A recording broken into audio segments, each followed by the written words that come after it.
Jangan lupa subscribe YouTube channel Metro TV News dan jangan lupa nyalakan notifikasi.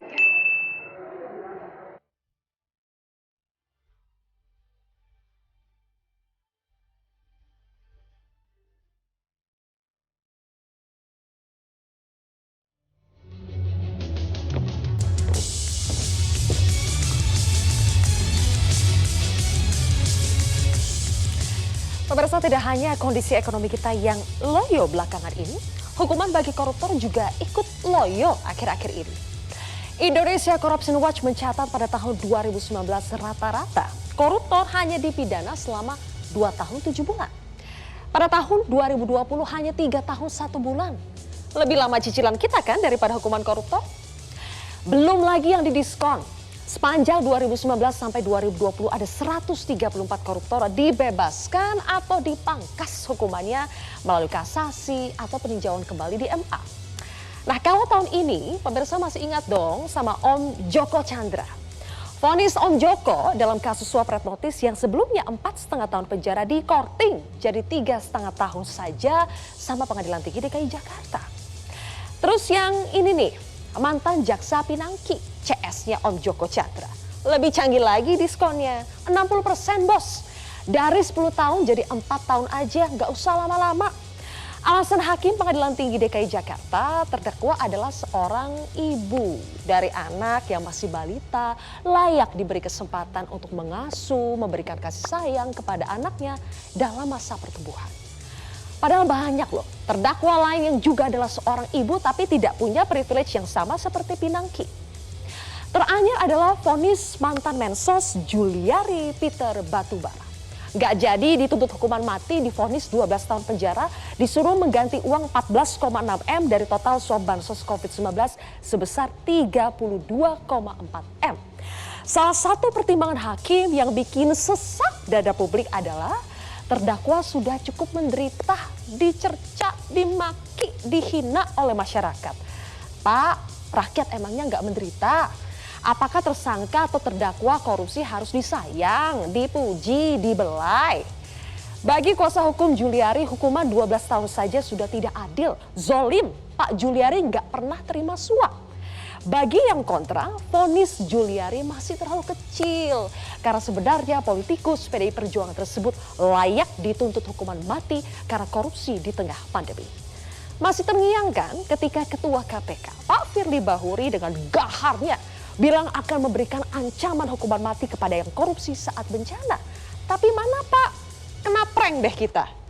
Hukuman rendah terhadap penggarong hak rakyat membuat kepercayaan kita kepada para penegak hukum kian luntur. Apa yang sedang terjadi di negeri plus 62 ini? Inilah Indonesia Town Hall selengkapnya bersama saya, Zulfia Iskandar.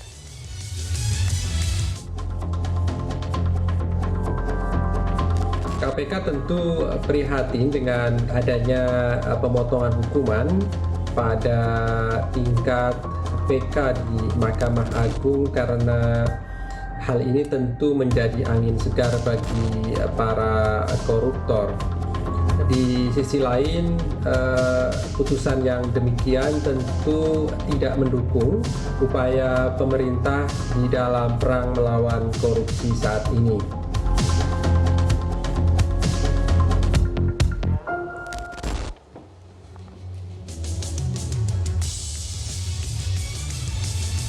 Pemirsa, untuk membahasnya sudah hadir 6 narasumber bersama saya di Grand Studio Metro TV.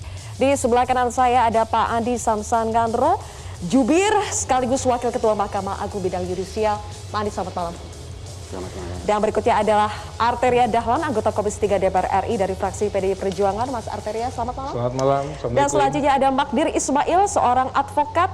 Pak Magdir, selamat malam. Selamat malam. Ya. Di sebelah kiri saya ada Mas Kurnia Ramadana, peneliti ICW. Mas Kurnia, terima kasih sudah hadir. Selamat malam.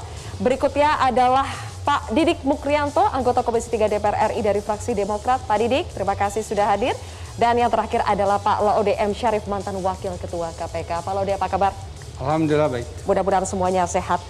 Baik, kita akan langsung mulai sesuai dengan judul diskusi kita pada malam hari ini. Vonis loyo koruptor. Saya ingin tanya dulu kepada Mas Kurnia, vonis loyo seberapa loyo, sudah lamakah praktik seperti ini terjadi atau baru 2 tahun belakangan ini? Ya, ICW sebenarnya cukup rutin mengadakan penelitian khususnya untuk melihat bagaimana fenomena persidangan perkara korupsi. Bagaimana perspektif hakim terhadap kejahatan korupsi, apakah hukumannya rendah atau sebenarnya sudah berat. Sejak 2004 kami lakukan itu, sampai hari ini sebenarnya kondisinya tidak banyak berubah. Vonis-vonis banyak belum memberikan efek jera. Saya ambil contoh tahun 2020, tahun terakhir. Kami memantau ada 1.298 terdakwa yang disidangkan dari Januari sampai Desember tahun 2020. Ada 1.218 persidangan. Rata-rata hukuman untuk pelaku korupsi hanya 3 tahun 1 bulan penjara. Kalau dalam konteks korupsi adalah kejahatan ekonomi, maka kita melihat bagaimana kerugian keuangan negara yang timbul. Kerugian negaranya dari 1.218 persidangan itu ada 56 triliun rupiah. Tapi berapa yang kembali ke negara? Yang kembali ke negara melalui uang pengganti hanya 18 triliun. Ada gap 30-an triliun yang menguap begitu saja. Maka dari itu kami selalu mengatakan hakim-hakim tipikor atau hakim karir yang menyidangkan perkara korupsi belum mempunyai sense of crisis. Betapa luar biasanya dampak korupsi yang semestinya treatmentnya pun harus luar biasa. Tidak bisa dengan vonis-vonis ringan, apalagi belakangan waktu terakhir ada ini cukup hanya banyak berlaku diskon. untuk hakim di pengadilan tipikor atau juga sudah di hakim MA? Kami memantau semua tingkatan peradilan, mulai dari judeks fakti, pengadilan negeri, pengadilan tinggi, kasasi, dan juga fenomena peninjauan kembali yang rasanya kian meningkat sejak almarhum Artijo Alkostar purna tugas di Mahkamah Agung. Oke, saya ingin minta tanggapannya Pak Andi. Sejak Pak Artijo Alkostar hakim yang suka memperberat vonis para koruptor tidak ada, benarkah MA jadi tumpul malah jadi ringan ke koruptor? Ya, saya tidak mau berpendapat bahwa ya sejak itu, tapi ya mari kita lihat secara objektif. Jadi memang ya ada perkara korupsi yang di tingkat banding atau kasasi atau bahkan PK dikurangi, tapi tidak sedikit juga perkara di mana penuntut umum mengajukan kasasi itu ya malah ditambah hukumannya. Jadi kita juga tidak bisa melihat karena suatu perkara mempunyai karakteristik masing-masing dengan melihat latar belakang bagaimana tindak pidana itu dilakukan.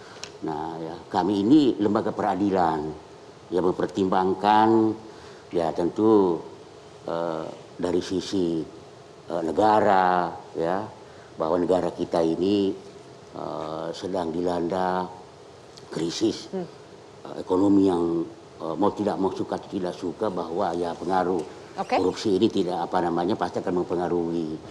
Itu semua dipertimbangkan. Tetapi kita juga mempertimbangkan kepentingan ya terdakwa yang kita adili. Kepentingan terdakwa yang mana, Pak? Ada hak asasinya juga untuk hak asasi terdakwa. Ya, untuk dipertimbangkan secara seimbang ya.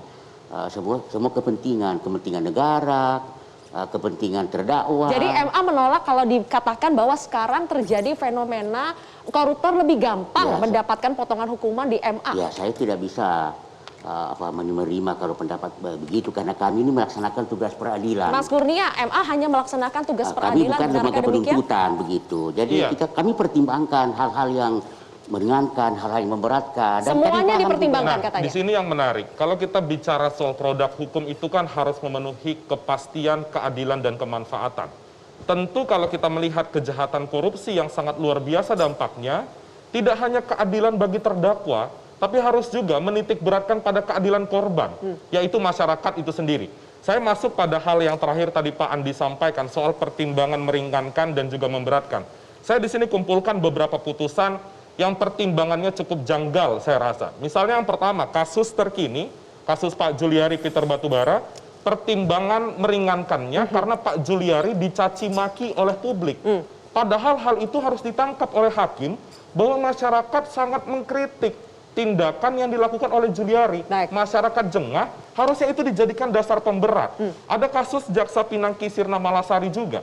Pertimbangan meringankannya karena Pinangki dianggap seorang ibu, balita dan lain sebagainya. Padahal ada cukup banyak kasus serupa, tidak ada pertimbangan itu. Karena Anda sudah menyinggung kasus Juliari, Pak Magdir, klien Anda, Pak Juliari, diberikan pertimbangan oleh hakim, sudah dicaci maki oleh masyarakat sehingga mendapatkan keringanan pertimbangan oleh hakim. Apakah memang betul Anda mengharapkan bahwa ada sanksi sosial yang sudah diberikan oleh masyarakat sehingga pantas Pak Juliari diberikan keringanan? Ya, kalau saya sih melihatnya begini, ini yang kita mesti cermati betul gitu ya. Orang itu kan dihukum sesuai dengan kejahatan yang dia lakukan. Ya. Tidak bisa karena opini dari masyarakat. Itu pertama. Kemudian yang kedua, ya, apapun sebenarnya putusan itu harus dijatuhkan sesuai dengan fakta persidangan. Tidak bisa karena ada opini atau permintaan yang berlebihan dari orang-orang yang sebenarnya tidak tahu secara persis apa yang terjadi di dalam persidangan. Nah, terkait dengan Pak Juliari ini, ya, pertama yang saya mesti sampaikan bahwa dia meminta kami untuk memutuskan tidak banding. Ya, kenapa? Karena caci maki itu, ya menurut hemat kami bukan hanya terhadap Pak Juliari dan keluarganya, tetapi terhadap kami pun penasihat hukum dan teman-teman kami pun, itu luar biasa. Nah, yang sayangnya apa? Orang yang mencaci maki itu, mereka kan tidak pernah menunjukkan jati dirinya mereka siapa. Apa urusannya mereka dengan persoalan ini? Masyarakat yang secara umum merasa menderita Tidak bisa karena dana begitu. bansos tidak mereka terima. Masyarakat itu sudah diwakili oleh negara, dalam hal ini oleh KPK. Kecuali kalau kita ini tidak punya negara, tidak punya KPK, tidak ada penuntut umum. Makanya masyarakat itu harus percaya kepada pemerintah. Pemerintah sudah menjalankan tugasnya, menuntut orang. Nah, ketika itu sudah dituntut oleh pemerintah, haknya masyarakat itu mencermati itu salahnya di mana. Ya, tidak boleh orang dicaci maki, karena pengadilan lah yang nanti akan menentukan ujungnya. Oke, saya lempar dulu ke Pak Laude. Tidak boleh orang itu dicaci maki meskipun tersangka terdakwa korupsi. Jadi masyarakat di sini tidak boleh berkomentar apa-apa. Serahkan saja kepada negara. Ya, masyarakat itu adalah representasi dari negara juga. Tidak akan ada negara kalau tanpa masyarakat. Jadi kan negara itu ada wilayah, ada rakyatnya gitu kan. Dan negara itu dan parlemen, negara itu adalah bekerja untuk melindungi kepentingan masyarakat. Kalau khusus dalam kasus Juliari, menurut saya kesalahan juga memang tidak bisa dibebankan semuanya kepada pengadilan. Kita harus objektif. Bahkan pengadilan sudah memberikan 1 tahun tambahan ultra petita, kalau nggak salah ya, dari putusan. Menurut saya ini kesalahan, ada tuntutan di KPK. Karena misalnya dari awal KPK-nya kan bilang, ini kan salah satu yang memberatkan itu kalau dalam keadaan bencana alam. Ya. Bahkan kalau pasal 2, pasal 3 itu bisa dengan hukuman mati. Jadi kalau kita bandingkan misalnya dengan, saya sebut saja itu ya, tuntutan terhadap Pak Ketua DPR waktu itu. Sekarang dengan Pak Juliari. Dilihat saja ininya kan, bedanya. Memang ada juga ketika di zaman KPK sebelumnya, ada juga yang tuntutannya agak di bawah. Karena apa? Perannya sedikit. Oke. Saya bisa contohkan misalnya saudara kita Menteri Sosial. Baik.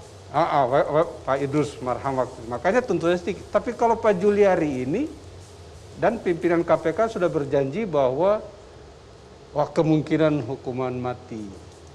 Setelah sudah saya lihat ini tapi ternyata tidak jadi. Setelah saya lihat dipakai pasal suap, Anda mungkin ini terjadi. Ada bisa seumur hidup. Berarti sejak awal tuntutan dari KPK-nya yang salah? Iya, kalau menurut saya kalau ini tuh masyarakat itu juga harus berkeluh kesah bukan cuma pengadilannya, tetapi juga terhadap KPK yang saya Mari sangat kita cintai. cermati apa yang sebetulnya terjadi dengan KPK. Betulkah KPK sekarang makin tumpul karena revisi Undang-Undang KPK? Dan sejak KPK dipimpin oleh Firly Bahuri, saya ingin tanya ke Mas Arteri dan juga ke Pak Didi nanti. Tapi kita harus jeda terlebih dahulu. Boleh nanti kita sambung nanti di segmen berikutnya.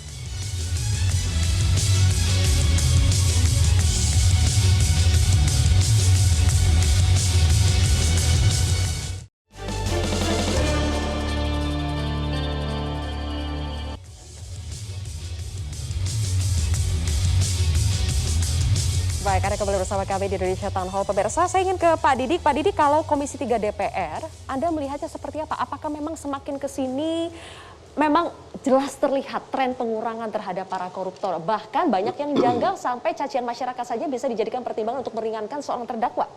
Ya, gini ya, prinsip dasar memang korupsi ini adalah extraordinary crime yang memang menjadi musuh bangsa sampai kapanpun, musuh abadi. Dan kalau kita melihat bagaimana daya rusak koruptor ini, tentu tidak ada seorang pun yang setuju bahwa koruptor ini diberikan keringanan dalam bentuk hukuman apapun. Itu konsep itu. Nah, kemudian dalam pemidaan koruptor ini tentu masyarakat juga mengawasi lembaga peradilan ini dengan seutuhnya. Kemudian di dalam era yang sedemikian transparan ini, masyarakat juga punya pandangan dan juga punya perspektif dalam melihatnya. Kalau kemudian sekarang ini ada diskursus bahwa banyak vonis yang dikurangi, banyak adanya vonis yang tentu kita tidak bisa lepaskan daripada diskursus publik begitu. Karena bagaimana kemudian di dalam perspektif publik, korupsi ini juga menjadi sebuah bahaya laten gitu. Apalagi misalkan gitu, di saat-saat masyarakat susah, kemudian hal-hal yang harusnya didapatkan masyarakat kemudian dikorupsi begitu. Jadi kalau hinaan cacian masyarakat terhadap terdakwa korupsi seharusnya wajar-wajar saja. Loh, dalam konteks kebebasan berpendapat biasa, dan yang penting adalah bahwa kritik masukan masyarakat itu juga menjadi sebuah vitamin buat KPK, buat penegak hukum, buat semuanya untuk mengevaluasi atau menentukan langkah ke depan. Tapi yang juga harus dipahami bahwa di dalam konteks penegakan hukum ini, penegak hukum juga tidak boleh memihak pihak manapun termasuk terdakwa gitu. Ini harus juga proper dan proporsional sepanjang penegak hukum itu menjalankan proses penegakan hukum secara independen, transparan, akuntabel, profesional. Saya pikir juga masyarakat juga harus diberikan pendidikan yang tegas gitu. Apalagi kemudian juga seperti ICW ini melakukan riset, kemudian faktanya ada pengurangan hukuman. Tapi kan tidak hanya cukup itu masyarakat, tidak cukup kemudian didasarkan pada data-data yang sifatnya kuantitas. Makanya seperti eksaminasi putusan, kemudian pengujian itu juga penting karena fungsinya adalah untuk mengedukasi masyarakat, untuk mengedukasi aparat penegak hukum sehingga masyarakat juga bisa objektif melihat persoalan ini secara utuh sehingga tidak muncul kebencian yang berlebihan yang tidak ada dasarnya. Mas Arteri, Anda sepakat dengan pendapatnya Pak Didik? Iya, saya ingin kembali ke topik yang vonis loyo ya. Vonis loyo koruptor, ada diskon hukuman. Saya bingung ini, saya cari-cari ke diksi hukum nggak ada itu semua. Nah, tadi dikatakan ini kayak penyakit menaun nih. Begitu unhappy dibilang vonisnya loyo. Begitu nggak sesuai dengan keinginan kelompok tertentu dibilang hakimnya nggak benar. Saya ingin sampaikan yang namanya kasus itu harus dicermati kasus per kasus pula. Jangankan kasusnya, hukumnya saja itu ada 30 perilaku delik yang koruptif. Ada 30. Itu saja sudah punya varian. Kemudian ada yang namanya fakta hukum pendahuluan. Ada berita acara pemeriksaan, ada apa. Ada namanya berita acara pemeriksaan di persidangan, fakta hukum persidangan. Ada yang namanya keterangan saksi dan alat-alat bukti. Poinnya adalah kita tidak bisa mengeneralisir. Kasus itu bukan kayak toko di garmen atau konveksi, itu di toko-toko butik dibuat satu persatu. Jadi alangkah tidak eloknya kalau kita katakan ini nggak benar hakimnya, karena dikompar sama putusan yang ini. Halo ya, waras sedikit, saya katakan seperti itu. Kenapa? Masa sih hakim yang memeriksa perkara dari pagi sampai malam, menjelimetin perkara, kalah sama opini publik yang orang cuma baca buku 2 jam, ngaku-ngaku riset, ngaku-ngaku apa. Nggak bisa begitu. Itu ya.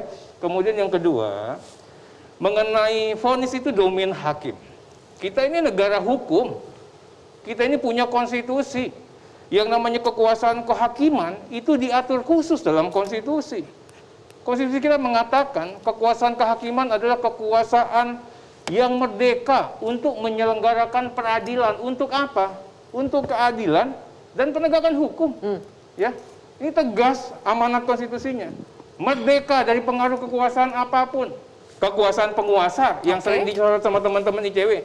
Tapi juga kekuasaan di tekanan publik. Sekarang ini di republik kita lah yang tekanan publiknya melebihi vonis hakim. Belum apa-apa sudah mengatakan orang salah. Nggak baca apa-apa seolah-olah benar. Nah ini yang perlu juga harus kita koreksi. Sebentar. Nah, saya akan sampaikan bisa gini tadi ya. ditambahkan dikit, Pak. Berapa tahun? Ya, ini maksimalnya berapa tahun? Oh, harus maksimal. Kata siapa? Berapa tahunnya aja nggak jelas. Harus maksimal kenapa? Buat apa ada hakim jaksa? Silakan Pak Laude ditanggapi. Ya, jadi ada beberapa hal tadi yang disampaikan oleh sahabat Mas Arteria itu. Bahwa hakim itu adalah independen, betul. Dijamin oleh konstitusi, betul. Tidak perlu dia tertekan, betul. Tetapi hakim mempunyai kewajiban untuk memperhatikan keadilan masyarakat. Ya, karena apa? Siapa sih kita ini? Mau lo jadi hakim, mau lo jadi presiden, jadi ketua DPR, kita mewakili siapa? Social justice, itu keadilan sosial seperti itu. Siapa itu yang sosial? Kita ini, masyarakat jelata ini. Jadi kalau masyarakat jelatanya itu merasa, kok aneh-aneh nih yang dilakukan oleh pemerintah, kok beda ini Pak, standarnya. masyarakat jelata nggak Ya, mau berpikir makanya seperti seperti Bapak. Jadi itulah. jangan sekali-kali juga kita mengklaim atas nama masyarakat jelata. Masyarakat jelata Kalau nggak kita seperti mau lihat kata korban, Bapak. kalau kita mau lihat korban, Simpel-simpel dan sederhana saja iya, masyarakat tetapi jelata. kalau kita mau lihat korban dari bansos itu siapa? Masyarakat jelata, Pak. Masyarakat orang yang paling miskin. Jadi kalau misalnya saya untuk menjalankan rasa keadilan masyarakat itu, yang begini ini nih yang harus hukuman maksimal. Baik, Mas Kurnia. Iya, saya kira keliru ketika Bang Arteri tadi seakan-akan memutus antara majelis hakim dengan masyarakat. Iya. Bang Arteri coba baca pasal 5 Undang-Undang Kekuasaan Kehakiman. Sebelum memutus, hakim harus melihat nilai-nilai yang hidup di tengah masyarakat. Iya. Dan dalam konteks pandemi, tadi disampaikan Pak Laude, berapa kerugiannya? Material, bahkan ya Bang Arteri, karena kami Ini saya juga mau karena potong kami nih, termasuk sedikit nih. yang mendampingi korban bansos, kami mendengar sendiri keluh kesah mereka terkait dengan kualitas bansos. Jangankan manusia, kucing saja tidak mau makan beberapa bansos yang tidak layak tersebut. Dan itu Ada disebabkan beberapa- korupsi yang dilakukan oleh Mensos? Iya pasti, karena kan Pak Juliari dalam fakta persidangan mengutip fee 10.000 dari nilai 270.000. Ada sekian banyak alasan bagi ICW kan. Kalau perkara Juliari itu kan menggunakan pasal 12. Sebenarnya pasal 12 itu memungkinkan untuk pidana penjara seumur hidup. Kenapa masyarakat itu kritik proses penegakan hukum? Karena masyarakat tidak merasa terwakili dengan Komisi Pemberantasan Korupsi. Oke, Pak Saya Magdir kira ditanggapi. begini, ini yang mesti dilihat secara baik. Ya, kita bicara tentang fakta. Fee itu tidak pernah ada buktinya diterima oleh Juliari. Tidak ada satu sen pun uang yang disita dari dia. Sebagaimana dikatakan oleh banyak orang bahwa ada dia terima fee. Tidak juga ada harta yang dia disita dari dia berhubungan dengan fee itu. Nah, uang yang disita itu dari anak buahnya, ya, yang sebenarnya ini yang justru yang harus dihukum jauh lebih tinggi. Tetapi malah justru oleh KPK apa? Dituntut supaya diberikan justice kolaborator. Bayangkan orang yang ngambil duit dari orang lain, kasih kepada istri muda untuk ikut pengadaan. Nah ini yang merusak itu ini. Juliari itu tidak ada urusannya dengan pengadaan itu. Yang mengaku Pak Juliari tidak menerima itu kan orang-orang terdekat Tapi dari begini Pak Kurnia, Juliari. ya, Ada yang banyak mengatakan bahwa kesaksian. Juliari terima uang itu hanya 2 orang yang Dua terima orang duit. pemberi suap kepada Juliari sudah dihukum secara sah dan meyakinkan. Tetapi inkrah, tidak ada membuktikan bahwa satupun. penerimaan itu sudah Tidak benar. bisa seperti itu. Dan terbukti Suap Pak Juliari itu minta harus pungutan kepada fee 10.000. orang, bukan karena asumsi Kurnia. Ini kan asumsi bahwa Juliari terima uang, Oke, tapi tidak ada buktinya. benarkah selama ini banyak asumsinya, Mas Arteri? Enggak, saya sih bicaranya, saya orang hukum ya, kita bicaranya fakta hukum.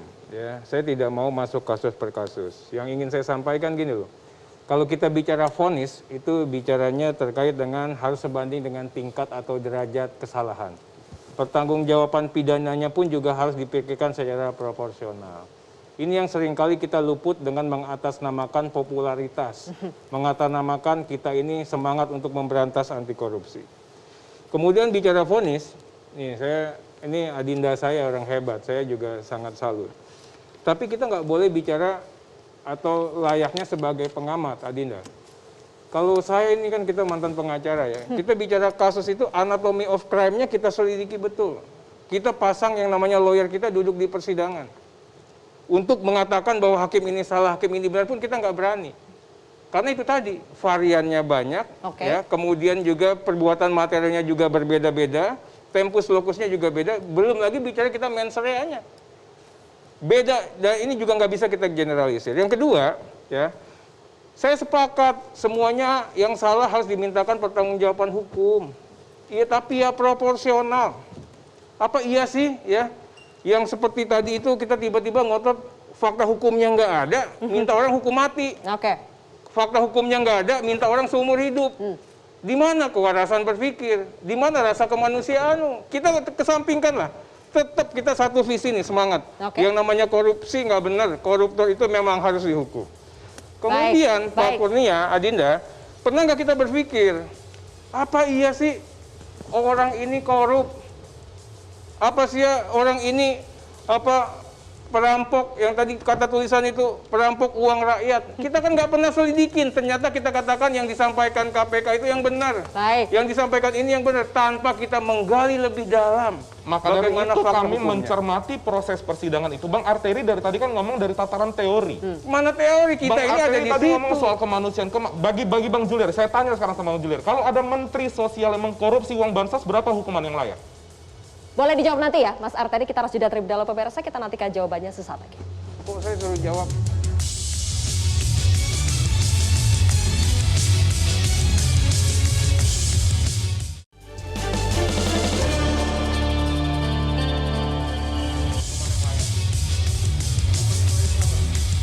Jadi hukuman layak bagi seseorang yang diduga mengkorupsi dana bansos, tadi pertanyaan Mas Kurnia ke Mas Arteri, berapa?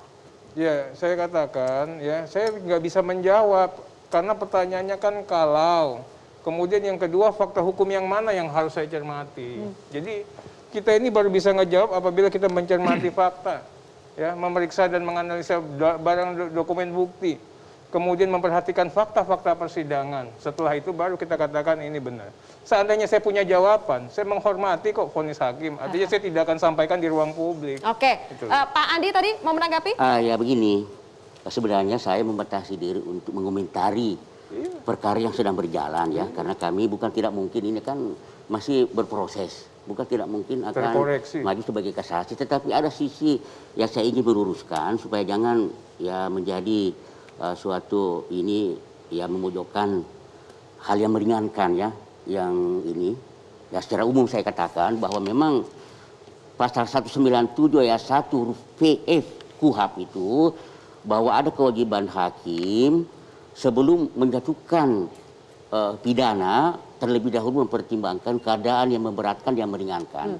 Nah, sehubungan dengan perkara yang ramai dibicarakan ini yang di Jakarta Pusat belum lama ini, bahwa salah satu keadaan yang meringankan dipertimbangkan oleh majelis hakim adalah bahwa terdakwa sebelum divonis dia sudah dibully sudah dihakimi publik. Ya, dihina begitu. Ya.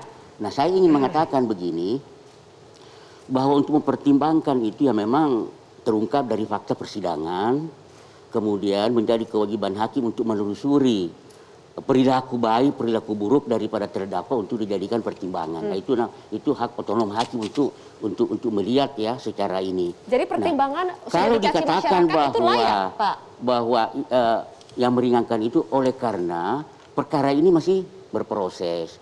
Jadi hakim melihat bahwa sebelum dijatuhi vonis sudah dibebani suatu penghukuman oleh masyarakat begitu. Sehingga ya keadaan ini oleh hakim dipertimbangkan bahwa itu terlalu berat beban terdakwa begitu. Saya ingin tanya ke Pak Mbak Waode di sini. Dijadikan pertimbangan. Baik, Pak Andi, Mbak Waode di sini juga mantan terpidana kasus korupsi. Mbak Waode berkomentar soal ketika hakim mengatakan salah satu hal yang meringankan Juliari adalah karena sudah dicaci, dihina oleh publik. Saya ingin minta Anda mengulangi lagi, Mbak Maude, tanggapan yang sudah Anda sampaikan secara di media, di sosial media. Apa tanggapan Anda? Kalau saya sih tanggapannya karena saya mantan terpidana korupsi dan saya juga pernah mengalami apa yang teman-teman terpidana korupsi alami hari ini. Tapi sebelum saya masuk pada komentar yang sudah saya sampaikan ke medsos maupun ke media adalah saya ingin menyampaikan kepada kita semua, kepada masyarakat Indonesia bahwa konsep keadilan itu ada pada berat ringannya perbuatan hukumnya, bukan pada suara mayoritas. Karena kalau kemudian konsep sosial digunakan dalam menghukum, itu ukuran kepuasannya tidak akan ada. Tapi bahwa pertimbangan hakim itu penting juga untuk jadi perhatian, karena itu bisa jadi jurisprudensi di masa depan. Karena kan di hadapan hukum itu semua warga bangsa adalah sama, tidak ada yang berkuasa, tidak ada yang berharta. Pokoknya di hadapan hukum itu semua sama, masyarakat Indonesia seluruhnya sama di hadapan hukum, tidak dibeda-bedakan. Karena itu kalau menurut saya yang penting jadi catatan adalah pertimbangan hukum ini nanti akan menjadi jurisprudensi bagi kasus korupsi di masa depan. Nah, terkait dengan caci maki publik, punya anak, alasan pertimbangan cacian publik, punya anak dan lain sebagainya, para terpidana korupsi itu mengalami itu tidak hanya saat proses tetapi bahkan sampai pulang. Contoh saya saja, begitu pulang ketawa aja nggak boleh, senyum sedikit dibilang mantan koruptor, pulang masih bisa senyum-senyum karena sisa korupsinya masih banyak. Padahal kita sudah bukan lagi pejabat negara, bukan lagi koruptor. Koruptor nggak boleh ngapa-ngapain, nggak boleh jadi apa-apa, nggak boleh jadi apa-apa dan lain sebagainya. Itu seluruhnya kita dapatkan dan bagi saya pribadi, Mbak, bagi saya pribadi jujur cacian itu saya asumsikan bahwa kalaulah karena kami dicaci itu bisa membuat orang takut untuk korupsi, tidak apa-apalah kami jadi alarm untuk itu. Hanya saya secara personal meminta agar seluruh penegak hukum baik KPK, kejaksaan maupun kehakiman itu juga jangan tunduk kepada apapun selain kepada fakta-fakta persidangan. Karena fakta, dan kita mohon maaf saya minta kepada teman-teman penggiat korupsi, teriakan bantai koruptor itu jangan seperti tong kosong nyaring bunyinya, tak ada isinya. Tetapi kencang benar gitu loh. Itu saya minta tanggapan Mas Kurnia dulu ya, penggiat anti korupsi. Tadi Anda menyinggung itu. Ya, sederhana saja sebenarnya. Kalau tidak ingin dicaci maki masyarakat ya jangan korupsi. Kan itu logika sederhananya. Karena korupsi itu menyentuh berbagai aspek kehidupan masyarakat. Korupsi soal pemilu misalnya menyentuh aspek demokrasi. Korupsi terkait izin tambang dan lain sebagainya menyentuh aspek lingkungan. Apalagi korupsi misalnya bansos dan lain sebagainya. Atau misalnya korupsi di institusi peradilan pasti akan meruntuhkan citra lembaga kekuasaan kehakiman itu sendiri. Dan juga yang jadi poin saya adalah di sini saya selain tadi soal pertimbangan meringankan dan lain sebagainya, ada beberapa kasus juga yang cukup menarik. Ada kasus mantan Sekretaris Mahkamah Agung, Nur Hadi. Saat itu pertimbangan meringankan majelis hakim, Nur Hadi dianggap berjasa untuk Mahkamah Agung. Padahal konteks tindak pidananya dilakukan ketika Pak Nur Hadi menjabat sebagai Sekretaris Mahkamah Agung. Maka dari itu di sini sangat sumir sekali, ada gray area di sana yang mana memantik masyarakat untuk merespon itu. Baik. Saya ingin tambahkan sedikit yang ini soal cacian masyarakat. Dengan segala empati kepada semua yang pernah berurusan dengan kasus korupsi. Saya pikir tak satu pun kasus korupsi itu yang mendapatkan simpati dari masyarakat. Semua dicaci. Oleh karena itu ketika misalnya ada alasan meringankan karena dia dicaci, itu masyarakat menjadi, ini apalagi nih, binatang baru apa lagi nih seperti itu. Kurang apa dia dicacinya Pak Direktur? Kurang apa dicacinya misalnya saya menyebut Ketua DPR? Kurang apa dicacinya? Semuanya dicaci. Dan saya yakin perasaan itu juga diterima oleh Pak Menteri Sosial sebenarnya. Pak Didi, Anda sepakat sebelum saya lempar ke kubu yang sebelah? Begini sedikit ya. Jadi hakim melihat bahwa ini dalam proses. Ya kita semua ini berlaku universal, adanya asas praduga tak bersalah. Artinya sebelum dinyatakan bersalah, apalagi berkekuatan hukum tetap putusan ini, terdakwa ini sudah terbebani dengan adanya cemoohan, adanya penghinaan. Asas praduga tak bersalah sebelum diputus jangan dicaci. Bagaimana padahal pendapat Pak Didi? sementara ini masih dalam proses. Ini Ya, kita juga begini menghargai ya. sistem ya. Ini Sistem begitu. Bagi saya pribadi pun kalau bicara perilaku korupsi, tentu tidak ada sedikit pun yang bisa ditoleransi. Bahkan kalau bicara rasa begitu, saya pun sebagai warga negara, kalau melihat perilaku koruptor marah sekali apapun alasannya dan menginginkan dihukum sebesar-besarnya. Itu pasti, karena kita tahu bagaimana efek domino atau dampak yang ditimbulkan dari korupsi ini sudah menyentuh kepada level kehidupan, bahwa juga terkait dengan struktur sosial di masyarakat kita ini. Baik. Artinya apa? Bahwa saya menyadari sebetulnya rasa keadilan publik yang kemudian terusik oleh perilaku korupsi ini pasti akan menimbulkan satu rasa yang sama untuk melawan, karena ini bicara pengelolaan negara. Baik. Namun saya juga menyadari bahwa ketika rasa itu adalah harapan, rasa itu adalah keinginan. Oke. Namun keinginan itu adalah ada alat ujinya. Alat ujinya ya ada di pengadilan. Baik. Bagaimana kemudian pelaksanaan pengadilan yang transparan, independen, kemudian semuanya bisa mengakses, semuanya bisa ikut berproses, masyarakat bisa mengakses, itulah keadilan yang sesungguhnya. Saya ingin lanjutkan kata Pak Didi ya, sebentar. Jadi untuk menentukan ini secara umum, untuk menentukan berat ringannya pidana yang akan dijatuhkan, jadi di samping mempertimbangkan bagaimana fakta hukum yang terungkap di persidangan, ya tentunya di situ bagaimana tindak pidana itu dilakukan, bagaimana backgroundnya, bagaimana terdakwa melakukan, apakah terdakwa menikmati misalnya hasil dari perbuatannya itu.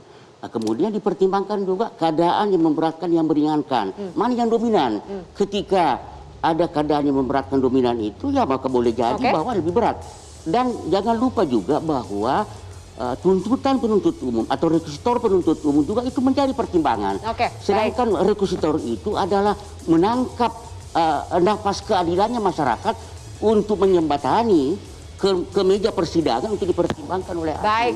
Pak Andi dan teman-teman semua, kita masih ada sisa satu segmen lagi. Kita akan berbicara soal tadi ada rasa, ada harapan dari masyarakat supaya perilaku korupsi ini bisa jera di negeri ini, Pak Magdir. Salah satunya adalah dengan menjerat para tersangka korupsi dengan hukuman semaksimal mungkin, yaitu hukuman mati. Kenapa sampai sekarang itu belum berlaku di negeri ini? Boleh nanti Pak Magdir saya akan berikan kesempatan dulu sesaat lagi.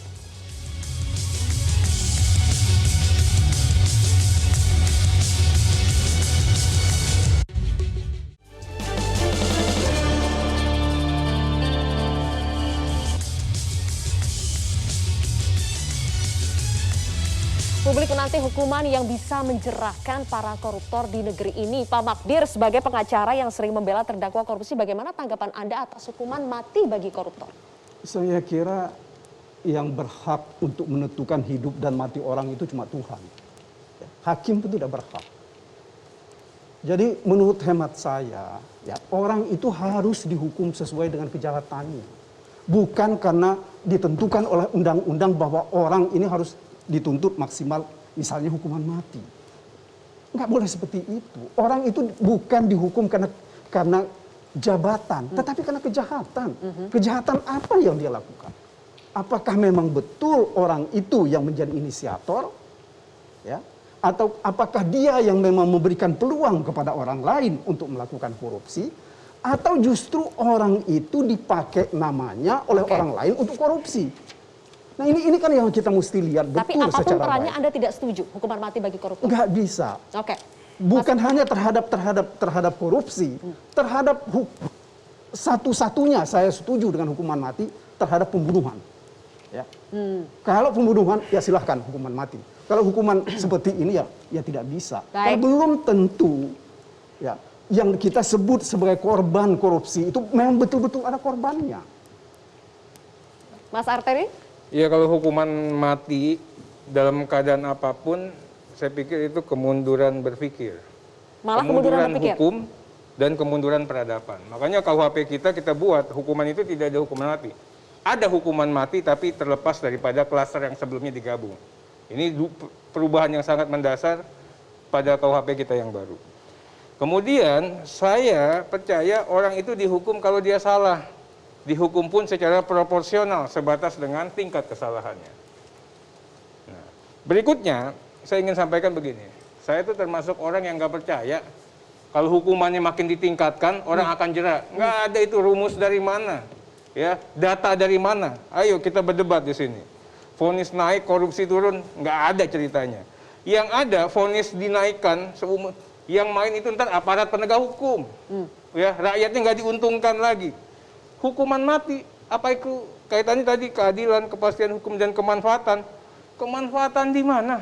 Ya, negara hukum modern, Mbak, sekarang ini sudah tidak mengandalkan vonis pidana badan yang besar, apalagi pidana mati. Kita punya iman masing-masing lah, tapi secara umum kita bisa narik. Kalau di agama-agama kita juga bilang orang yang takut sama harta, hartanya diambil, dimiskinin. Jadi ada orang yang setuju dimiskinkan? Bukan, orang yang takut sama jabatan, jabatannya kita copot. Orang yang jagoan nih kayak bandar-bandar narkoba, baru tembak mati. Jadi secara proporsional kita melihat. Baik, ya. Oke. Pak Laude, tidak ada ceritanya vonis ditinggikan atau bahkan sampai dihukum mati pun bisa menjerahkan? Saya itu percaya dengan efek jerah itu kalau konsisten dilakukan, itu bisa membuat orang berpikir 2-3 kali untuk melakukan korupsi. Kalau betul-betul konsisten, ya. Konsistensi ini yang di negeri kita ini kurang. Sehingga akhirnya banyak yang ya tidak menimbulkan efek jerah seperti itu. Dan menurut saya ini apa pendapat dari teman saya dulu komisioner di Hong Kong, komisioner ICAC di Hong Kong itu. Dia bilang begini, Syarif, the most effective prevention is consistent prosecution. Baik. Jadi dia bilang itu pencegahan yang paling efektif itu adalah penindakan yang konsisten. Konsisten dia. Karena itulah, dan saya yakin itu. Dan saya percaya bahwa kalau ada konsistensi, bukan cuma KPK ya, mulai dari polisi, jaksa, KPK, 3 pilar ini bekerja benar konsisten, lurus, saya yakin Indonesia akan jauh lebih baik. Terakhir, Mas Kurnia? Ya, kondisi pemberantasan korupsi di Indonesia sebenarnya semakin mengkhawatirkan. Kenapa saya katakan itu? Data Transparansi Internasional dalam konteks indeks persepsi korupsi menunjukkan Indonesia anjlok. Peringkatnya dari 85 menjadi 102, poinnya dari 40 menjadi 37. Ada cukup banyak sebenarnya yang bisa dilakukan oleh Bank Arteria dan teman-teman di Komisi 3 untuk menghasilkan legislasi yang berkualitas. Ada cukup banyak tunggakan, perampasan aset, transaksi uang kartal, revisi Undang-Undang Tipikor. Kenapa revisi Undang-Undang Tipikor menjadi penting? Ini ada kaitan dengan soal vonis ini. Bayangkan, korupsi yang kaitan dengan kerugian negara yang dilakukan oleh pejabat publik, hukumannya lebih berat daripada yang dilakukan oleh masyarakat. Pasal 3 dan pasal 2. Pasal 5, untuk pemberi suap, maksimalnya hanya 5 tahun. Itu kepada siapa PR-nya? Bukan kepada penegak hukum, tapi kepada Bank Arteri dan pemerintah. Dan rasanya itu tidak pernah jadi fokus. Ini penting menurut saya, supaya lebih konseptual. Pada waktu saya di KPK, kami mengirimkan draft perbaikan Undang-Undang Tipikor. Ternyata? Kami serahkan seperti itu. Karena kita belum mengatur trading influence. Belum ada aset recovery. Belum ada apa lagi? Illicit enrichment. Oleh karena itu, tetapi yang diubah undang-undang KPK ini, bukan undang-undang Tipikor. Saya 1 menit. Makanya pertama saya keberatan ya, Adinda ini jangan sekali-kali melakukan penyesatan DP tidak kerja. Kenapa kita kalau gitu? Karena yang orientasi kita awal itu kita buat RKUHP. Secara buku kita kodifikasikan dulu, yang bisa kita masukkan, UNCAC kita coba masukkan, kemudian perampasan aset kita coba masukkan dulu, kalau mental lagi baru dibuatkan ke undang-undang tersendiri. Itu sudah kita kerjakan. Saat ini masih ke prolegnas, masih eksis, sedang kita garap. Jadi nggak DPR itu tidak diam. Kemudian yang kedua, singkat Mas Arteri, kita harus jujur. Kayak tadi saya kasih contoh, Pinangki kok hanya karena ibu 2 anak meringankan hukuman. Adinda harus katakan, ada pertimbangan lain. Apa itu? 2 pelaku yang lain hanya dihukum 2,5 sama 3,5 tahun, kok Pinangki 10 tahun. Pinangki Itu satu. Yang kedua, 3 kejahatan. Juliari Suap, Batubara juga pencucian begitu. uang, permufakatan Juliari jahat. Batubara itu Dia ada adalah tuntut. penegak hukum. Bos, Anda orang hukum nggak? Iya, saya orang Tuntutannya berapa? Itu aja dengar. Mau cerita macam-macam, tuntutannya dulu. Hakim Katanya boleh orang atau hukum tidak paham memutus hukum. di atas tuntutan. Nih yang kedua nih. Mengenai Juliari Batubara, kita ributin yang masalah dibully yang kayak begitu. Uang tuntutannya 11 tahun, ini kena 12 tahun. Jadi relevansi yang tadi bully-bully itu udah nggak ada juga di perkara itu. Nah, Ya, jadi kita harus jernih lah. Ya. Enggak, itu saya rasa pemahaman hukum yang dasar ya. Hakim itu tidak berpegang pada tuntutan. Ya udah pasti. Hakim itu berpegang Itu udah pada pasti. surat dakwaan. Hakim itu bukan surat dakwaan, fakta persidangan. Hidup, Sayang kenapa sekali. divonis hanya 12 tahun? Oke, baik, sayang sekali waktu kita sudah habis, Nah, pemirsa semua. Pak Andi, mohon maaf waktunya sudah habis semuanya, sudah lewat jauh ini. Terima kasih kami ucapkan kepada Pak Magdir, Mas Arteri, Pak Andi, Mas Kurnia, Pak Didik, dan juga Pak Laode, dan juga ada Mbak Waode tadi yang sudah bergabung. Tapi intinya, meskipun masih ada perdebatan di sini, tentunya kita bersepakat bahwa korupsi adalah kejahatan yang luar biasa yang harus menjadi musuh di negeri ini dan harus terus kita lawan bersama. Saya Zilvia Iskandar pamit undur diri. Terima kasih telah menyaksikan Indonesia Town Hall. Kita jumpa lagi minggu depan.